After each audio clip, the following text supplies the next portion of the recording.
Here I've got Apple iPhone 12 Pro, and let me show you how to change keyboard dictionary on the following device. So first of all, you need to open the messages, and click on a new one.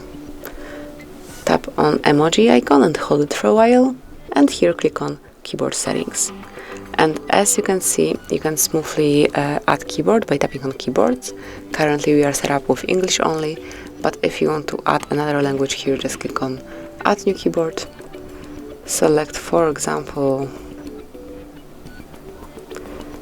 Arabic, go back, and let's open messages again. From now on, you will have two languages applied. As you can see smoothly by tapping here on the word icon, you can change it.